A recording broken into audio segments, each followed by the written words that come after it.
आदाब, नमस्कार। आप देख रहे हैं INN चैनल। मैं हूं शेख अहमद अली। इस न्यूज़ बुलेटिन में नज़र डालते हैं दिन भर की बड़ी खबरों पर। मुल्क के कई हिस्सों में शहरियत तरमीमी कानून के खिलाफ पुरअमन मुजाहरे हुए। मुजाहिरीन ने इस बात को यकीनी बनाया कि पुलिस को मुजाहिरीन के खिलाफ कार्रवाई करने का कोई मौका नहीं दिया जाए। दिल्ली की जामा मस्जिद में आज जुमे की नमाज शाही इमाम सैयद अहमद बुखारी ने नहीं पढ़ाई, क्योंकि वो अपनी एक अजीज़ की मौत की वजह से रामपुर गए हुए थे। नमाज के बाद शहरियत तरमीमी कानून के खिलाफ मुजाहरे में कांग्रेस के साबिक अरकान असम्बली शोएब इकबाल और अलका लांबा ने शिरकत की। इस मौके पर अलका लांबा ने कहा कि बेरोजगारी मुल्क का अहम मसला है, लेकिन वजीर आजम नरेंद्र मोदी लोगों को NRC की कतार में लगाने की कोशिश कर रहे हैं, जैसे आपने नोटबंदी के वक्त किया था। मुल्क के कई हिस्सों में शहरियत तरमीमी कानून के खिलाफ मुजाहरे पुरअमन रहे। वाज़ेह है कि इंतज़ामिया ने आज जामा मस्जिद, जामिया जाफराबाद और चाणक्यपुरी में सेक्शन 144 लगा दी थी। साथ में पुलिस ने लोगों से अपील की थी कि वो किसी भी मुजाहरे में शिरकत ना करें। उधर सैकड़ों लोगों ने वज़ीर आज़म नरेंद्र मोदी की रिहाइशगाह की जानिब भीम आर्मी के सरबराह चंद्रशेखर आज़ाद की रिहाई के लिए मार्च किया। वाज़ेह है कि आज़ाद ने शहरियत तरमीमी कानून NRC के खिलाफ मुजाहरे में शिरकत की थी। इस मार्च में जिन लोगों ने शिरकत की थी उन्होंने अपने हाथ बांधे हुए थे, और ऐसा उन्होंने इसलिए किया था कि ताकि उनको तशद्दुद के लिए कोई मौरूद इल्ज़ाम ना ठहरा सके। पुलिस ने मुजाहिरीन को बीच में रोक दिया और उनको मार्च पूरा नहीं करने दिया। जामिया मिलिया इस्लामिया के तुलबा ने भी शहरियत तरमीमी कानून के खिलाफ मुजाहरे किए और इन मुजाहरों के दौरान मारे गए लोगों के अहले खाना के साथ यकजहती और उत्तर प्रदेश के वजीर आला के खिलाफ अपने गुस्से का इजहार किया। इस दौरान इंतज़ामिया ने लोक कल्याण मार्ग और जोरबाग मेट्रो स्टेशन के गेट बंद रखे। पूरे उत्तर प्रदेश में जुमे की नमाज के बाद हालात पुरअमन रहे और उत्तर प्रदेश के DGP OP सिंह ने कहा कि पूरी रियासत में हालात पुरअमन रहे। मगरबी बंगाल की वज़ीर आला ममता बनर्जी ने NRC और नज़रबंदी यानी डिटेंशन कैंप्स के ताल्लुक से कहा कि वो मगरबी बंगाल में कहीं भी ऐसे कैंप्स नहीं बनने देंगी। उन्होंने कहा कि जब तक वो जिंदा हैं तब तक तो कोई भी डिटेंशन कैंप नहीं बन सकता। इधर मुंबई के आज़ाद मैदान में शहरियत तरमीमी कानून के खिलाफ मुजाहरा हुआ। आंध्र प्रदेश के विजयवाड़ा में भी बड़ी तादाद में लोग सड़कों पर उतरे। आज बाद नमाज जुमा तारीखी मक्का मस्जिद के रूबरू शहरियत तरमीमी कानून और NRC के खिलाफ शदीद एहतजाज किया गया। सैकड़ों नौजवानों ने मरकजी हुकूमत के सियाह कानून के खिलाफ नारेबाजी की और मुतालबा किया कि CAA को फौरी वापस लिया जाए और NRC की तजवीज़ को ख़त्म किया जाए।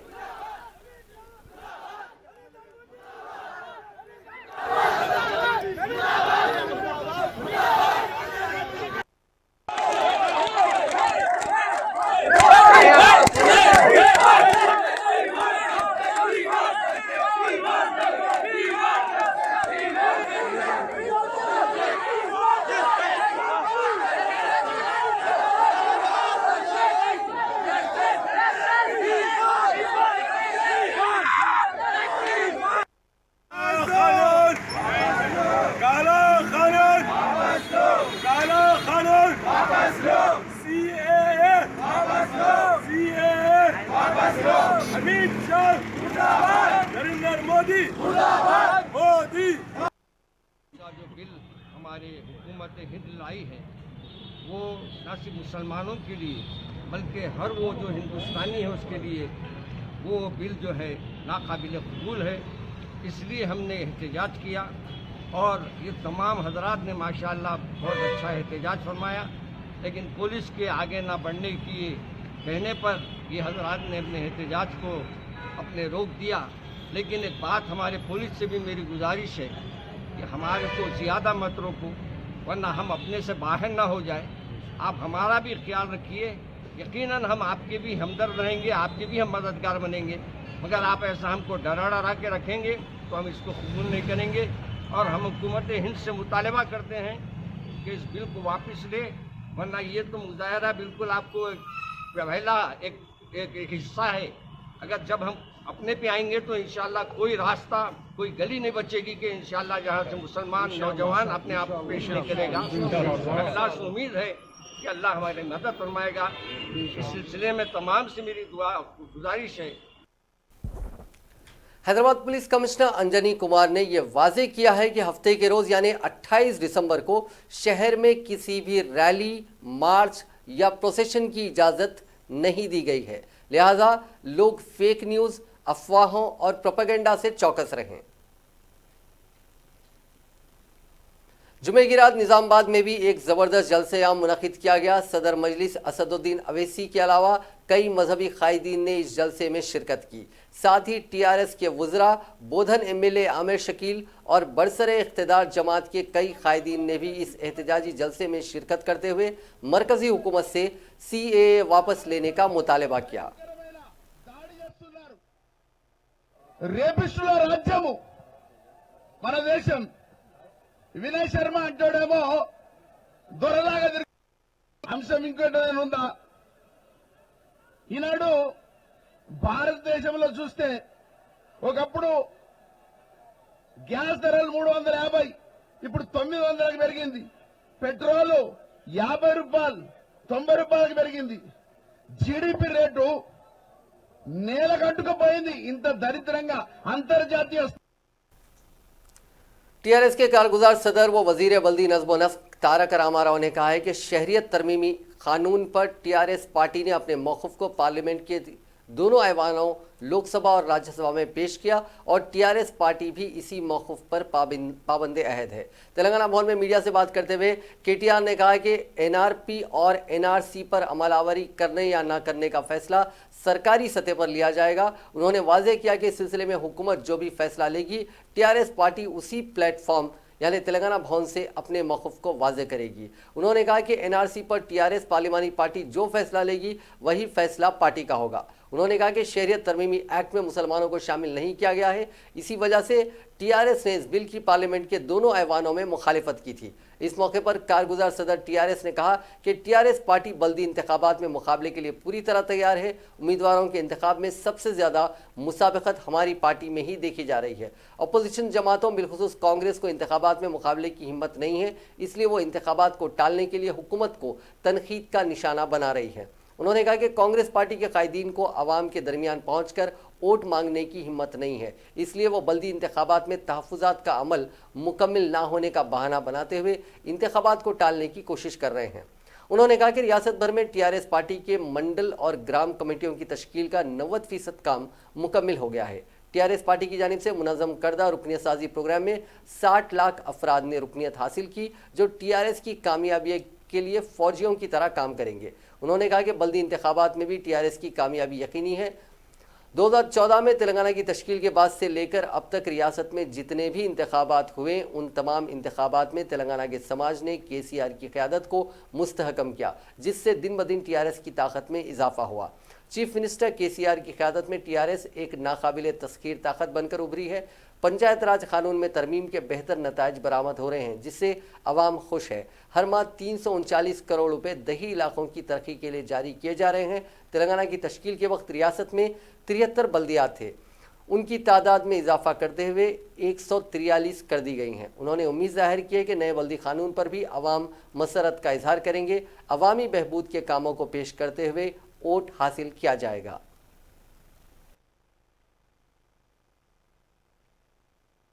We are extremely clear on the issue of CAA. అందులో పెద్ద కన్ఫ్యూజన్ ఏమీ లేదు. What ever we have said on the floor of the house we stand by that. అందులో ఏం చేంజ్ లేదు. With respect to NRC, that is a decision of the government. NRC has not yet come. NRC, NPR, all of them today are being, see, you guys are also using them interchangeably. CAA, NPR, NRC, you are linking them and using them interchangeably as you wish. Acronyms అన్నిటిని మేమన్నా అంటే these are important issues that need to be discussed in the government. These are not decisions that can be announced by an individual or a party. We have to sit together as a government. There is a cabinet, there is a chief minister, there are several constituents that need to be that need to be sounded off, and that needed to be that issues that need to be addressed. So avanni kuda gaurava mukhyamantri garu cabinet చూసుకునే కార్యక్రమం. కాబట్టి దయచేసి దీనిలో లేని confusion, మీరు confuse కాకండి, మమ్మల్ని confuse చేయకండి. భవిష్యత్ అభివృద్ధి అంతా కూడా ప్రజల మీద ఆధారపడి ఉంది. ఎందుకంటే ప్రజలు సరైన నిర్ణయం తీసుకుంటే సరైన ఫలితాలు వస్తాయి. మున్సిపల్ ఎన్నికల్లో అందుకే టీఆర్ఎస్కు ఓటేస్తే మంచి ప్రణాళికబద్ధమైన అభివృద్ధి జరుగుతుందని మాత్రం చెప్తాను. Thank you. रियासती इलेक्शन कमिश्नर नागी रेड्डी ने जिला कलेक्टर्स और सुपरिंटेंडेंट्स ऑफ पुलिस व दीगर ओहदेदारों के साथ वीडियो कॉन्फ्रेंस मुनक्किद करते हुए बल्दी इंतखाबात की तैयारियों का जायजा लिया। इस मौके पर नागी रेड्डी ने ओहदेदारों को कलेक्टर्स को कई मशवरे और तजावीज़ भी दिए। उन्होंने ओहदेदारों को मशवरा दिया कि बल्दी इंतखाबात के पेश नज़र ज़रूरत के मुताबिक सिक्योरिटी इंतजाम करें। रिटर्निंग ऑफिसर्स को एक और मरतबा तरबियत दी जाए। उन्होंने कहा कि राय दहिंदों की तादाद में इजाफा हुआ है, जिसके पेश नज़र नए पोलिंग मराकज़ कायम किए जाएंगे। बल्दी इलाकों में तकरीबन 53 लाख से ज़्यादा वोटर्स हैं। बैलेट पेपर पर उम्मीदवारों के नाम और पार्टी का निशान होगा। उम्मीदवारों के पर्चे नामजदगी के दस्तबरदारी के बाद ही बैलेट पेपर प्रिंटिंग के लिए दिया जाएगा। नागी रेड्डी ने कहा कि कल यानी 28 दिसंबर को 11 बजे दिन सियासी जमातों के साथ इजलास मुनक्किद होगा। उन्होंने कहा कि 30 दिसंबर से 2 जनवरी तक मुख्तलिफ मरहलों में ओहदेदार अवामी मुंतखबा नुमाइंदों के साथ इजलास मुनक्किद करेंगे। इंतखाबी मटीरियल को महफूज रखें, बारिश और दीगर आफात समावी से बचाने के लिए इक़दाम करें। रिटर्निंग ऑफिसर्स और असिस्टेंट रिटर्निंग ऑफिसर्स को एक और मरतबा तरबियत फराहम की जाएगी। नागी रेड्डी ने कहा कि पोलिंग बूथ की असास पर महकमे पुलिस को सिक्योरिटी इंतजाम करने चाहिए। इंतखाबी ज़ाब्ते अखलाक की अमलावरी के आगाज़ से लेकर इंतखाबी अमल की तकमील तक मुतल्लिक़ा ओहदेदार तातीलात ना लें। इंतखाबात के इंतजामात के अलावा इंतखाबात के दौरान होने वाले तशहीर और दीगर उमूर पर वक्तन फ़ौक़तन डिस्ट्रिक्ट रिसीवर्स पर्सनस के रिसोर्स पर्सनस के ज़रिए निगरानी करते रहें। तेलंगाना पीसीसी के सदर व रुकने पार्लियामेंट उत्तम कुमार रेड्डी ने कहा कि आरएसएस को रैली और जलसे की इजाज़त देते हुए कांग्रेस को जलसे की इजाज़त से इनकार करने पर अपने शदीद रद्द-ए-अमल का इजहार किया। गांधी भवन में प्रेस कॉन्फ्रेंस से खिताब करते हुए उत्तम कुमार रेड्डी ने कहा कि कांग्रेस पार्टी ने कल 28 दिसंबर को पार्टी की 135वीं यौम तासीस के मौके पर मुल्क बचाओ दस्तूर बचाओ तिरंगा रैली के लिए पुलिस से इजाज़त हासिल करने दरख्वास्त दी थी, लेकिन पुलिस ने इस दरख्वास्त को मुस्तरद कर दिया और रैली की इजाज़त नहीं दी, जबकि पुलिस ने 2 दिन कबल आरएसएस को शहर में रैली और जलसे की इजाज़त दी। आरएसएस के कारकुन लाठियों के साथ रैली में शिरकत करते हुए दहशत पैदा कर दी थी और पुलिस ने उनकी रैली को कामयाब बनाने में मदद दी। उत्तम कुमार रेड्डी ने पावर पॉइंट प्रेजेंटेशन के जरिए आरएसएस की रैली का वीडियो मीडिया के सामने पेश किया। उन्होंने कहा कि टीआरएस हुकूमत ने मोहन भगवत के ऐसे जलसे की इजाज़त दी जिसमें उन्होंने 130 करोड़ हिंदुस्तानियों को हिंदू करार दिया था, जो गैर दस्तूरी बयान है। उन्होंने कहा कि तेलंगाना में इंडियन पुलिस सर्विस नहीं रही, बल्कि कल्बा कुंटला पुलिस सर्विस काम कर रही है। पीसीसी सदर ने कहा कि पार्टी की यौम तासीस के मौके पर कल रियासत भर में पार्टी परचम लहराया जाएगा और 11 बजे दिन गांधी भवन में तकरीब मुनक्किद होगी।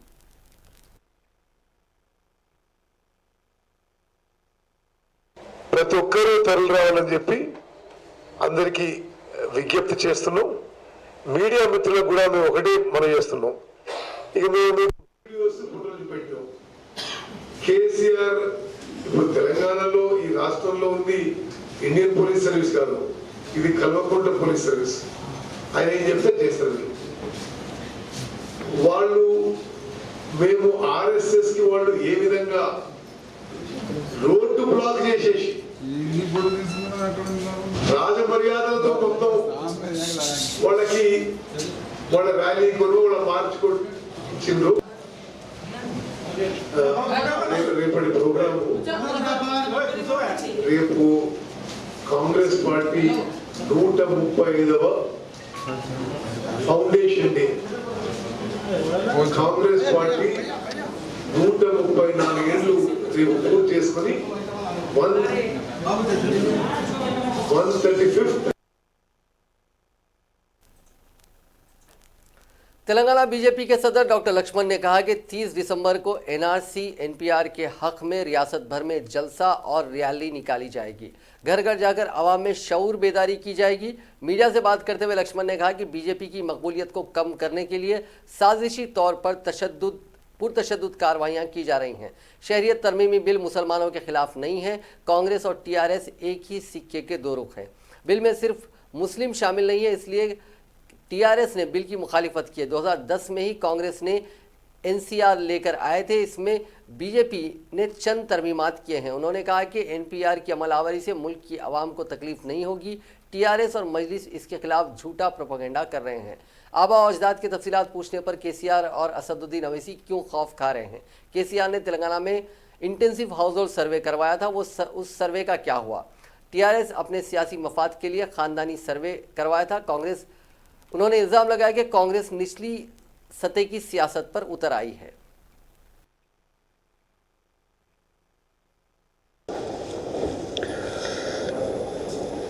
ఇటీవల కేసీఆర్ గారు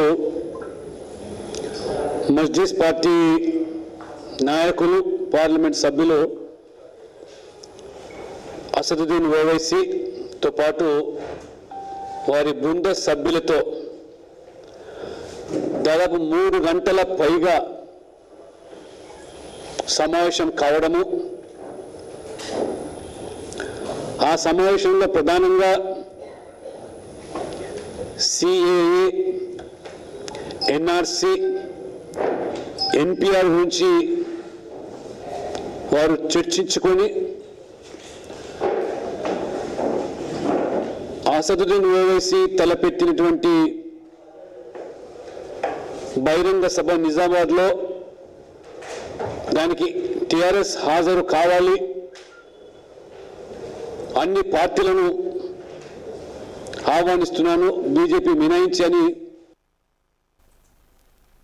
सिटी कांग्रेस के सदर अंजन कुमार यादव ने कहा है कि कांग्रेस यौम तासीस के मौके पर गांधी भवन, एनआरसी और शहरियत तरमीमी बिल के खिलाफ किसी भी हालत में रैली निकाली जाएगी। मीडिया से बात करते हुए उन्होंने कहा कि तेलंगाना हुकूमत आरएसएस के साथ एक सलूक कर रही है, जबकि कांग्रेस के साथ एक और सलूक इख्तियार कर रही है।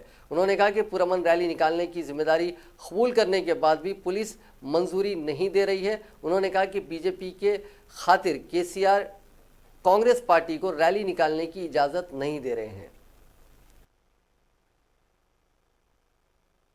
कल कांग्रेस पार्टी का फाउंडेशन डे, व्यवस्थापक दिनम बोलो तो बर्थडे, कांग्रेस का पुट्टिन रोज बोलते ना, कांग्रेस पैदाशी दिन है।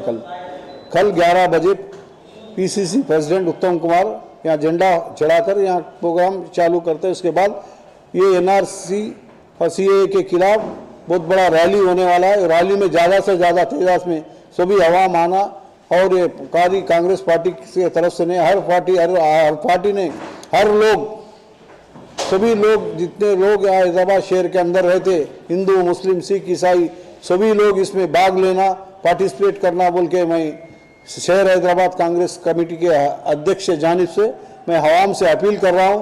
बड़ी तादाद में कल आना, इस अजीबो शान रैली, ये जो आवाम के खिलाफ एक बीजेपी सरकार, मोदी ने, अमित शाह ने कर रहे हैं, जो रोज एक तमाशा कर रहे शहर देश के अंदर, आवाम इसके तरफ से बहुत तकलीफें उठा रही।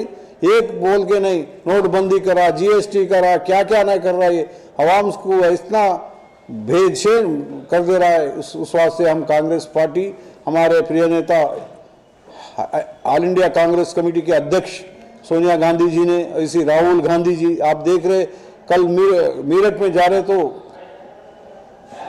प्रियंका गांधी को और राहुल गांधी को रोक लिया गया। इन लोगों का जुल्म ज़्यादा हो गया है। उस वास्ते हम कांग्रेस पार्टी इसका सख्त खिलाफ कर रहे हैं। हम परमिशन के लिए गए 4 दिन के पहले, हमारे सीएलपी लीडर भट्टी विक्रमार्का ने परमिशन के वास्ते दाखिल किया, मगर परमिशन नहीं देते बोल के वो सुनने में आ रहा। परमिशन दो या ना दे, हम तो ये रैली निकाल के रहेंगे। किसी को, आवाम को तकलीफ दे देंगे ना, कोई पब्लिक को तकलीफ नहीं, किसी को दंगे फसाद या किसी प्रकार के नुकसान आवाम का या सरकार का नहीं करेंगे। रियासत भर के तमाम देहातों में 2 जनवरी से 12 जनवरी तक मुनक़िद होने वाले दूसरे मरहले के पल्ले प्रगति प्रोग्राम को कामयाब बनाने की रियासती वज़ीर पंचायत राज इरवली दयाकर राव ने ख्वाहिश की है। उन्होंने बीआर के भवन में पल्ले प्रगति प्रोग्राम के दूसरे मरहले के सिलसिले में chief secretary doctor SK Joshi और हुकूमत की जानिब से मुकर्रर करदा फ्लाइंग स्क्वाड्स के आला अहदेदारों के साथ इजलास मुनक़िद किया। उन्होंने बाद अज़ान जिला कलेक्टर्स के साथ वीडियो कॉन्फ्रेंस भी मुनक़िद की। इस मौके पर वज़ीर मौसूफ ने कहा कि चीफ मिनिस्टर चंद्रशेखर राव ने पल्ले प्रगति प्रोग्राम पर खुसूसी तवज्जो दी है, जिसके नतीजे में पहले मरहले का यह प्रोग्राम कामयाब रहा। दूसरे मरहले के पल्ले प्रगति प्रोग्राम को कामयाब बनाने के लिए मंसूबा तैयार करने की ज़रूरत है। उन्होंने कहा कि पल्ले प्रगति प्रोग्राम के इनेकाद से मुल्क भर में रियासत की बेहतरीन पहचान हो रही है। दूसरे मरहले के प्रोग्राम के इनेकाद के सिलसिले में जिले सतह के इजलास के इनेकाद के लिए इंतजाम किए जाएंगे। ग्राम पंचायतों के लिए हर माह 339 करोड़ रुपए जारी किए गए हैं। देहातों में नौजवानों, खवातीन और वजीफा याबों की इस प्रोग्राम में शिरकत को यकीनी बनाया जाए। देहातों में जो भी तरक्याती काम करवाए गए हैं उनकी तफसीलात पर मबनी बुकलेट तैयार की जाए। अलावा अजीज स्कूलों की तरक्की के लिए उनकी जिम्मेदारी लेने के लिए लोगों को आगे लाने के सिलसिले में इकदाम किए जाएं। हर ग्राम पंचायत में ट्रैक्टर की खरीदी के भी इकदाम किए जाएं और साफ सफाई पर आवाम में शऊर बेदार किया जाए। उन्होंने कहा कि इस बात का जज्बा पैदा किया जाए कि मेरे देहात को मैं ही मुकम्मल तौर पर साफ सुथरा रखूँगा। देहातों में नर्सरीज, कचरेदानों वगैरह में सफाई, लगाए गए दरख्तों की देखभाल, मलबे की सफाई के काम अंजाम दिए जाएं। प्लास्टिक के इस्तेमाल को रोकने पर तवज्जो दी जाए। उन्होंने कहा कि फ्लाइंग स्क्वाड्स के अहदेदार 2 जनवरी से ग्राम सभाओं में शिरकत करें। देहातों के सरपंचों, पंचायत सेक्रेटरी के ताउन से गांव की तरक्की को यकीनी बनाएं। फ़राइज़ में कोताही करने वालों के खिलाफ सख्त कार्रवाई के बशमूल बेहतर काम करने वालों की हौसला अफजाई की जाए। चीफ मिनिस्टर चंद्रशेखर राव की हिदायत के मुताबिक इस प्रोग्राम को कामयाब बनाने की वजीर मौसूफ ने अपील की। उन्होंने कहा कि साफ सफाई में मेदक जिले के मलकापुर देहात से जज्बा हासिल करते हुए देहातों की तरक्की के लिए मसाई की जानी चाहिए। रियासत के chief secretary doctor S K. Joshi ने कहा कि पल्ले प्रगति प्रोग्राम की कारकर्दगी पर नजर रखने के लिए रियासती सतह के 50 ओहदेदारों पर मुश्तमिल फ्लाइंग स्क्वाड्स तश्कील दिए गए हैं। हर ओहदेदार को ज़िले के 12 मंडल अलॉट किए गए हैं और हर मंडल में 2 ग्राम पंचायत का मायना करते हुए वहां किए गए कामों की पेशरफ्त, मियार, प्रोग्राम अमलावरी का जायजा लिया जाए। वजीर आबकारी श्रीनिवास गौड़ ने वजीर बल्दी नज़्मो नस्ख तारक रामाराव को चंद्रशेखर राव के बाद रियासत के नए चीफ मिनिस्टर बनने की पेश कयासी करते हुए सियासी हलकों बिलखुसूस हुक्मरान जमात में एक नई बहस छेड़ दी है।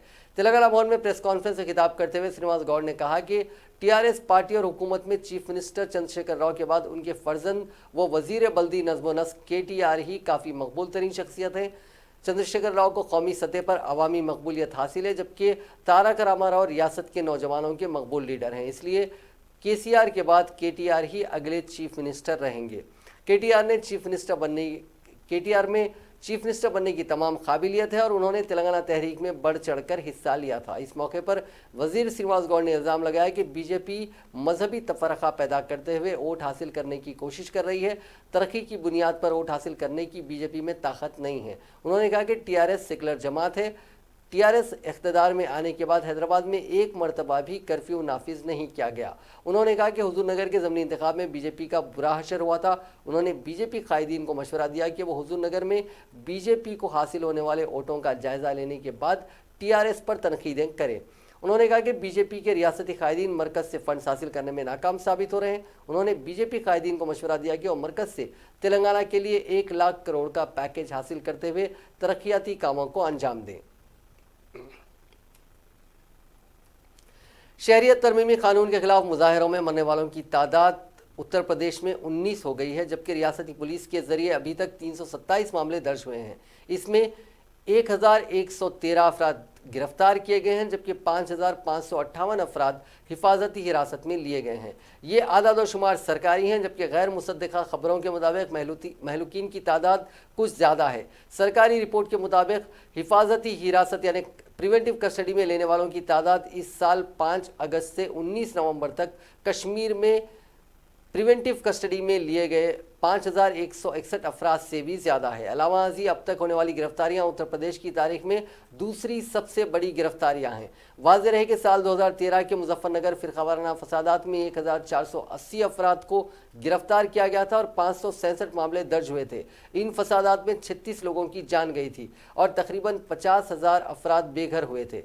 गिरफ्तार होने वालों में गरीब आवाम के साथ साथ कांग्रेस कारकुन सदफ जाफरी, रिटायर्ड IPS अफसर SR दारापुरी, वकील मोहम्मद सोहेब, फनकार दीपक कबीर, रॉबिन वर्मा और पवन राव अंबेडकर भी शामिल हैं। वाज़ेह रहे कि दारापुरी, सोहेब और रोबन रिहाई मंच के रुकन हैं, जबकि पवन एक समाजी कारकुन है। एक अंग्रेजी अखबार के मुताबिक ये आदाद और शुमार DGP हेडक्वार्टर से जारी किए गए हैं। अफसरान के मुताबिक 327 अफराद के खिलाफ लूटमार, कत्ल का इरादा, फसाद और पुलिस पर हमला करने के मामला दर्ज किए गए हैं। इन 327 अफराद को नोटिसें जारी कर दी गई हैं। कि पब्लिक प्रॉपर्टी को नुकसान पहुंचाने वाले के सिलसिले में भरपाई के लिए आपकी जायदाद को अटैच किया जाएगा। जो नोटिस जारी किए गए हैं उनमें से ज़्यादातर मुरादाबाद, लखनऊ, फिरोजाबाद और गोरखपुर के लोगों के खिलाफ हैं। खबरों के मुताबिक 30 साल मोहम्मद हारून को ऑल इंडिया मेडिकल में इलाज के लिए दाखिल कराया गया था क्योंकि उनके गले में गोली लगी थी, और 40 साल मोहम्मद शफीक जिनको इलाज के लिए सफदरजंग अस्पताल में दाखिल कराया गया था, उनका इंतकाल हो गया। सरकारी आदाद शुमार के मुताबिक अभी तक मरने वाले 19 अफराद में 6 का ताल्लुक फिरोजाबाद से, 4 का मीरठ से, 3 का कानपुर से, 2 का संभल से, 2 का बिजनौर से और लखनऊ और वाराणसी से एक की मौत हुई है। सरकारी इतलात के मुताबिक 288 पुलिस वाले भी इस तशद्दुद में जख्मी हुए हैं। कांग्रेस के साबिक सदर राहुल गांधी ने शहरियत तरमीमी कानून के साथ ही NPR के सिलसिले में उठे तनाज़े के दरमियान मोदी हुकूमत का नाम लिए बगैर उस पर सख्त हमला करते हुए कहा कि भाई से भाई को लड़ाने से कभी मुल्क का फ़ायदा नहीं हो सकता। राहुल गांधी ने आज छत्तीसगढ़ हुकूमत के जरिए मुनक़िद 3 रोज़ा कौमी कबायली रक़्स फेस्टिवल का इफ्तिताह करते हुए कहा कि बगैर सभी मज़ाहिब, ज़ात, कबायलों, दलितों, पसमानदा तबक़ात को साथ लिए मुल्क को और मईशत को आगे नहीं बढ़ाया जा सकता। उन्होंने कहा कि हर निज़ाम में गरीब, किसान, मजदूर मिलकर आगे बढ़ने में अपना अपना ताउन देते हैं। महज 10 से 15 सरहदी खानदानों को सब कुछ देकर आप हिंदुस्तान को आगे नहीं बढ़ा सकते। उन्होंने पार्लियामेंट और असम्बलियों में सभी की आवाज़ सुने जाने पर जोर देते हुए कहा कि जो चाहे करो, लेकिन वहाँ 1-2 शख्स की नहीं बल्कि सभी की आवाज़ सुनो। उन्होंने कहा कि मुल्क के हालात आज क्या हैं सभी को पता है। किसान परेशान है, बेरोजगारी बुलंदी पर है और मईशत की हालत बहुत ही ख़राब है।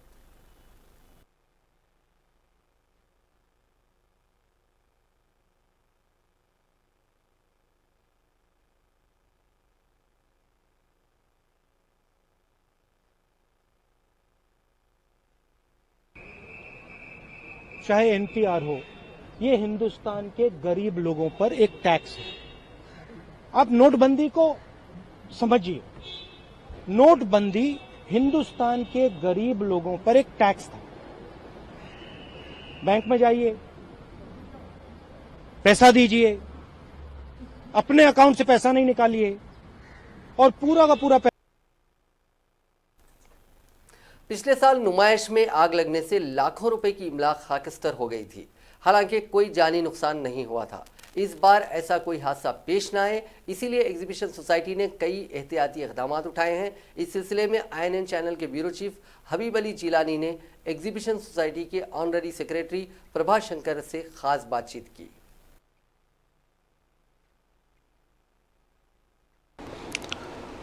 कुल हिंद सनती नुमाइश एक हिंदुस्तान की अजीम नुमाइश जिससे हैदराबाद का तारुफ होता है और हैदराबाद का तारुफ नुमाइश से होता है।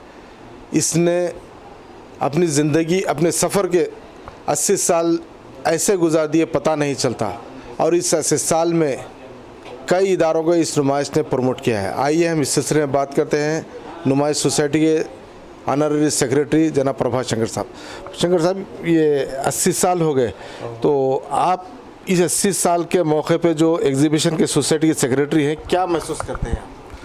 बहुत गर्व महसूस करता हूँ कि मैं 80th all India industrial exhibition का सेक्रेटरी हूँ, और हम लोग 80 साल कैसा गुजारे पता नहीं चला, मगर 80 साल का हिस्ट्री है।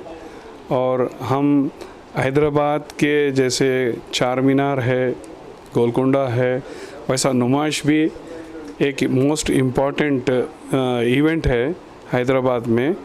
और ये साल हम लोग बहुत सेफ्टी मेजर्स माने ये विजिटर्स और स्टॉल होल्डर्स के लिए फुल सेफ्टी देने का प्लानिंग से हम जा रहे हैं, ताकि गए साल जो हादसा हुआ है वो दोबारा रिपीट नहीं हुआ है सर। ये मेरे ख्याल से ये 80 साल में पहली मरतबा इतने सेफ्टी मेजर्स को लिए जा रहे हैं।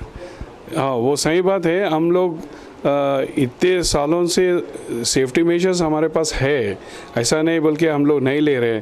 इससे पहले भी हमारे पास इंटरनल सिक्योरिटी पूरा सिस्टम था, पूरे गेट्स पे सब लोगों को फ्रिस्किंग करके अंदर आने देते थे। नुमाइश सोसाइटी के सेक्रेटरी साहब से हम बात कर रहे थे। कैमरामैन करीम खान के साथ मैं हबीब अली जरनी, INN चैनल के लिए। नाजरीन, इस न्यूज़ बुलेटिन में बस इतना ही। देखते रहिए INN चैनल।